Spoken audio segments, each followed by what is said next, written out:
I'll bring our next guest in on this one is Newsmax contributor and former 2016 Trump campaign foreign policy advisor, George Papadopoulos. George, good to see you. This is something that we've talked about for quite some time. Just your overall reaction to the Durham report, allegations made within this report, a tiny nugget inside of this, but a major one all at the same time. You were caught up in this whole thing. What is it like to watch this play out and then see these findings come to light?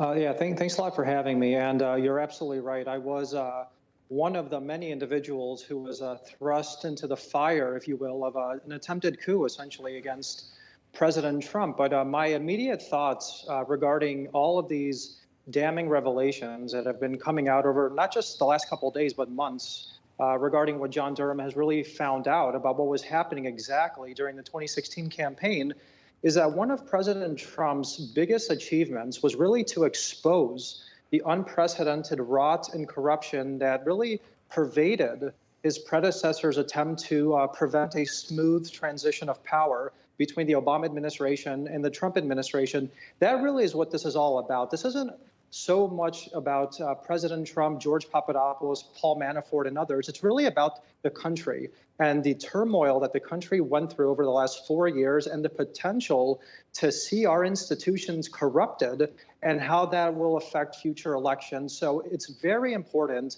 that we do see Congress members send this letter to Attorney General Garland and telling him point blank, do not interfere in this investigation, because this investigation that John Durham is undertaking is of critical national security importance, and the future of our country's elections really depend on its findings.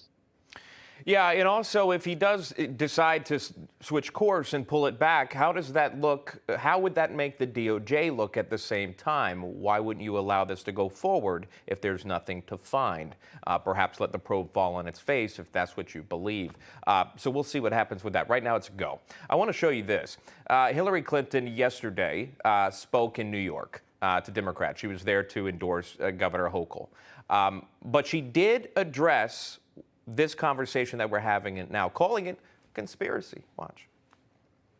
Republicans are defending coup plotters. They've been coming after me again lately, in case you might have noticed. It's funny, the more trouble Trump gets into, the wilder the charges and conspiracy theories about me seem to get. Before you respond to that, I want to butt this soundbite with another one. This is Clinton pushing the Russia collusion story. Here's that. You can run the best campaign. You can even become the nominee. And you can have the election stolen from you. He knows he's an illegitimate president. He knows. What they'll do this next time is to really disrupt the actual election.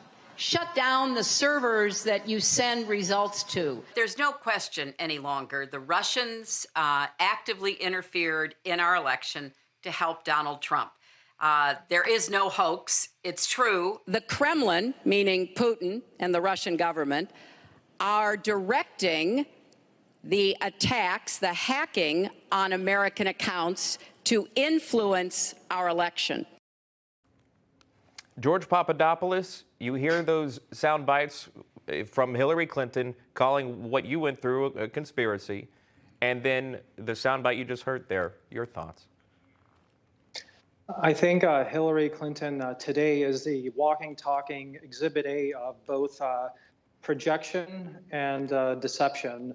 What Hillary Clinton is essentially trying to do is a deflection attempt, and it's a very desperate strategy. And unfortunately for her, it's not working. Just a recent poll by Rasmussen suggests that over 65% of all likely voters in America believe that the allegations by Special Counsel John Durham regarding Hillary and her 2016 campaign are very important moving forward in any election. So I know Jimmy Kimmel and some of these other late night hosts were trying to deflect and call it a conspiracy theory. But what John Durham presented in federal court was a government motion, not only suggesting that attorneys or sources of dossiers were potentially involved in criminal conduct, but likely this reached Hillary Clinton herself. So I don't think it's a wise move for her to essentially mock what the special counsel is doing. Clearly, she's feeling the heat. She's unnerved by what's going on. And as greater attention begins to zero in on what exactly was going on here in 2016, I think we're likely going to see further outbursts from her, and it's not going to bode well for her at all. George Papadopoulos joining us live here with his perspective. George, always good to see you. Thank you. Enjoy the weekend. Hey, I'm Rob Finnerty. Thanks for watching. If you enjoyed this video, please join the conversation in the comments below. Don't forget to subscribe, too. Hit the bell icon to be alerted to breaking news. And remember, there's a whole lot more on Newsmax TV, America's fastest growing cable news network. Newsmax TV, where real news for real people.